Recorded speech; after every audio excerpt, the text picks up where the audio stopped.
প্ৰধানমন্ত্ৰী আৱাস যোজনা চৰকাৰে BPL ঘৰৰ আৰু এটা নতুন আপডেট লৈ আহিছোঁ। সেইটো আপডেট হ'ল, যদি আপোনালোকে এতিয়ালৈকে চৰকাৰী ঘৰটো লাভ কৰা নাই তেনেহ'লে কিন্তু আজি আপোনাৰ কাৰণে ভাল খবৰ আহি গ'ল। যদি আপোনালোকৰ জিঅ'টেক কৰিছে, যিসকল মানুহৰ চৰকাৰী ঘৰৰ কাৰণে জিঅ'টেক হৈছে সেইসকলৰ কাৰণে আজি গুৰুত্বপূৰ্ণ আপডেট আহি গ'ল।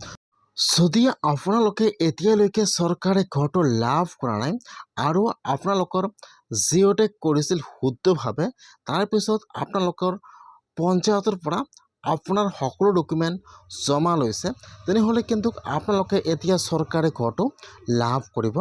যিসকলে এতিয়ালৈকে চৰকাৰী ঘৰটো লাভ কৰা নাই সেইসকলে আজিয়ে চৰকাৰী ঘৰৰ লিষ্টটো চেক কৰক যে আপোনালোকৰ নামটো এপ্ৰুভ হৈছে নে হোৱা নাই বা আপোনাৰ নামটো লিষ্টত আহিছে নে অহা নাই। যিসকলে এতিয়ালৈকে চৰকাৰী ঘৰটো লাভ কৰা নাই আৰু এইবাৰ চৰকাৰী ঘৰৰ কাৰণে আবেদন কৰিছিল আৰু আপোনালোকৰ নামটো বা আপোনালোকৰ ঘৰত যাই জিঅ'টেক কৰিছিল, সেইসকলে আজিয়ে চৰকাৰী ঘৰত নতুন লিষ্টটো চেক কৰি লওক। ইতিমধ্যে কিন্তু অসমত 5 লাখ চৰকাৰী BPL ঘৰ আহি গৈছে। এইবাৰ কিন্তু সকলো মানুহে চৰকাৰী ঘৰটো লাভ কৰিব, যিসকলে চৰকাৰী ঘৰ পোৱাৰ যোগ্য হয়। যদি আপোনালোকৰ জিঅ'টেক হৈছে তেনেহ'লে আপোনালোকে আজিয়ে চৰকাৰী ঘৰৰ লিষ্টটো আপোনালোকে আপোনাৰ নিজৰ মোবাইলৰ পৰা চেক কৰক। ইতিমধ্যে নতুনকৈ চৰকাৰী 5 লাখ BPL ঘৰ আহি গৈছে। সেইকাৰণে যদি আপোনালোকে এতিয়ালৈকে চৰকাৰী ঘৰটো লাভ কৰা নাই তেনেহ'লে আপোনালোকে আজিয়ে লিষ্টটো চাই লওক। যদি আপোনাৰ নামটো লিষ্টত আহিছে তেনেহ'লে কিন্তু আপোনালোকে এইবাৰ চৰকাৰী ঘৰটো লাভ কৰিব। কেনেকুৱাকৈ আপোনালোকে চৰকাৰী ঘৰৰ লিষ্টটো চেক কৰিব আপোনালোকে আপোনাৰ নিজৰ মোবাইলৰ পৰা, মই আজি এইটো ভিডিঅ'ত আপোনালোকক সম্পূৰ্ণ প্ৰচেছ ষ্টেপ বাই ষ্টেপ দেখুৱাই দি আছোঁ। আপোনালোকে জানিবলৈ হ'লে ভিডিঅ'টো সম্পূৰ্ণকৈ চাই ল'ব, স্কিপ নকৰাকৈ। আৰু যদি আপোনালোকে মোৰ চেনেলত নিউ হয়, মোৰ চেনেলটো ছাবস্ক্ৰাইব কৰি ৰাখি দিব। কেনেকুৱাকৈ আপোনালোকে চৰকাৰী ঘৰৰ নতুন লিষ্টটো চেক কৰিব চাই লওক। এতিয়া আপোনালোকে ফাৰ্ষ্ট এইটো অপশ্যনত আহি যাব লাগিব। মই কিন্তু আপোনাৰ সুবিধাৰ কাৰণে অপশ্যনৰ লিংকটো মোৰ ডিছক্ৰিপশ্যনত দি দিছোঁ। আপোনালোকে ডাইৰেক্ট ক্লিক কৰি ফাৰ্ষ্ট এইটো অপশ্যনত আহি যাব। অহাৰ পিছত আপোনালোকে ফাৰ্ষ্ট ইয়াত আপোনাৰ ব্ৰাউজাৰটো ডেস্কটপ ছাইড কৰি ল'ব। এতিয়া কিন্তু আপোনাৰ ওচৰত এইটো হোম পেজ অ'পেন হৈ যাব এনেকুৱাকৈ। এতিয়া আপোনালোকে এইফালে চাব দিয়া আছে অল ষ্টেট। এতিয়া আপোনালোকে সেইটো অপশ্যনৰ ওপৰত ক্লিক কৰিব, অল ষ্টেট। ইয়াত আহি যাব আপোনাৰ ষ্টেট নাম। এতিয়া আপোনালোকে ইয়াত চাই ল'ব যে ইয়াত আপোনাৰ ষ্টেট নাম কোনটো হয়। ইয়াত যিটো আপোনাৰ ষ্টেট নাম হয় আপোনালোকে ইয়াত চাই ইয়াত আপোনালোকৰ ফাৰ্ষ্ট ষ্টেট নামটো ছিলেক্ট কৰি লৈ ল'ব। তাৰপিছত ইয়াত আহি যাব আপোনাৰ ডিষ্ট্ৰিক্টৰ নাম। এতিয়া আপোনালোকে ইয়াত চাই ল'ব যে ইয়াত আপোনাৰ ডিষ্ট্ৰিক্টৰ নাম কোনটো হয়। ইয়াত কিন্তু অসমৰ সকলো ডিষ্ট্ৰিক্টৰ নাম আহি যাব এনেকুৱাকৈ। এতিয়া আপোনালোকে ইয়াত চাই ল'ব যে ইয়াত আপোনাৰ ডিষ্ট্ৰিক্টৰ নাম কোনটো হয়। ইয়াত যিটো আপোনাৰ ডিষ্ট্ৰিক্টৰ নাম হয় আপোনালোকে ইয়াত চাই লৈ ইয়াত আপোনাৰ ডিষ্ট্ৰিক্টৰ নামটো ছিলেক্ট কৰি লৈ ল'ব। তাৰপিছত ইয়াত আহি যাব আপোনাৰ ব্লকৰ নাম। এতিয়া আপোনালোকে ছিলেক্টত ক্লিক কৰিব। ইয়াত আপোনাৰ ডিষ্ট্ৰিক্টৰ সকলো ব্লকৰ নাম আহি যাব এনেকুৱাকৈ। এতিয়া আপোনালোকে ইয়াত চাই ল'ব যে ইয়াত আপোনাৰ ব্লকৰ নাম কোনটো হয়।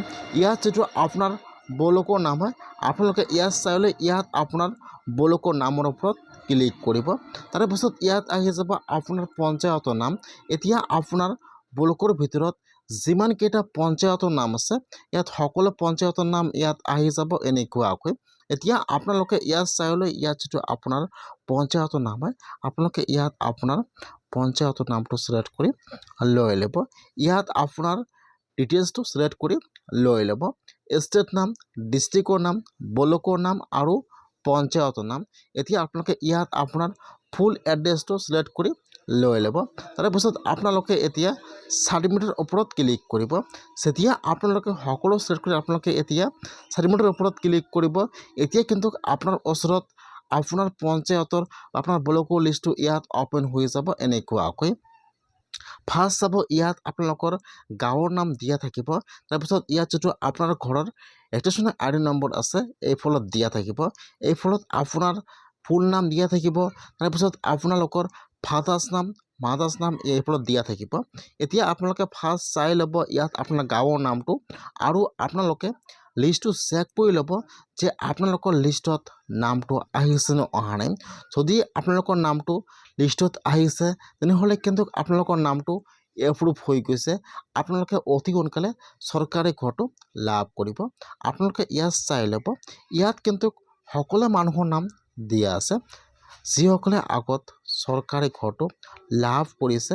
ইয়াত কিন্তু অলৰেডি নাম আছে আৰু যিসকল মানুহৰ নাম এপ্ৰুভ হৈ গ'ল, ভেৰিফাই হৈ গ'ল বা যিসকল মানুহে এইবাৰ চৰকাৰী ঘৰটো লাভ কৰিব, তলত চাব ইয়াত আপোনাৰ গাঁৱৰ নাম চাব আৰু এইফালত চাব, এইফালত যিহেতু আপোনালোকৰ ফুল নাম দি আছে, আপোনাৰ মাক বাপেকৰ নাম দি আছে, ইয়াত চাব ইয়াত কিন্তু খালী আপোনাৰ গাঁৱৰ নাম দিয়া থাকিব আৰু ইয়াত আপোনালোকৰ ঘৰৰ আইডি নম্বৰটো দিয়া থাকিব আৰু আপোনাৰ ফুল নাম দিয়া থাকিব। আৰু ইয়াত যিসকলৰ নতুনকৈ নাম এড হৈছে সেইটো লিষ্টত, সেইসকলে কিন্তু ইয়াত মাক বাপেকৰ নামটো ইয়াত লিখা নাথাকিব, ঘৰবিলাক খালী থাকিব। এইবিলাক নাম কিন্তু নতুনকৈ এড হৈছে। ইয়াত চাব এইফালত দেখুৱাই দিব হাউচ চেংচন, ইয়াত যিসকলে আগত চৰকাৰে ঘৰটো লাভ কৰিছে ইয়াত দিয়া থাকিব এনেকুৱাকৈ। আৰু যিসকলৰ নতুনকৈ নাম এড হৈছে খালি ইয়াত আপোনাৰ ঘৰৰ আইডি নম্বৰ থাকিব আৰু ইয়াত আপোনাৰ ফুল নাম দিয়া থাকিব আৰু এইফালত লিখা থাকিব হাউচ চেংচন। যিহেতু অসমত আৰু 5 লাখ নতুনকৈ চৰকাৰী ঘৰ আহি গৈছে, সেইকাৰণে যদি আপোনালোকে এতিয়ালৈকে চৰকাৰী ঘৰটো লাভ কৰা নাই তেনেহ'লে আপোনালোকে আজিয়ে লিষ্টটো চেক কৰক যে আপোনালোকৰ নামটো এড হৈছে নে হোৱা নাই। যদি আপোনালোকৰ নামটো এড হৈছে তেনেহ'লে কিন্তু আপোনালোকে অহা মাহত চৰকাৰী ঘৰৰ ফাৰ্ষ্ট কিস্তি লাভ কৰিব। আৰু যিসকলৰ লিষ্টত নাম অহা নাই এতিয়া কিন্তু সেইসকলে চৰকাৰী ঘৰৰ কাৰণে এতিয়া আৰু ছাৰ্ভে এপ্লিকেশ্যন কৰিব লাগিব। কেনেকুৱাকৈ আপোনালোকে চৰকাৰী ঘৰৰ কাৰণে ছাৰ্ভে এপ্লিকেশ্যন আপোনালোকে আপোনাৰ নিজৰ মোবাইলৰ পৰা কৰিব, মই আপোনালোকক সেইটো প্ৰচেছ নেক্সট ভিডিঅ'ত দেখুৱাই দিম। আপোনালোকে ফাৰ্ষ্ট চৰকাৰী ঘৰৰ 5 লাখ ঘৰৰ লিষ্টটো চাই লওক যে আপোনালোকৰ নামটো এড হৈছে নে হোৱা নাই।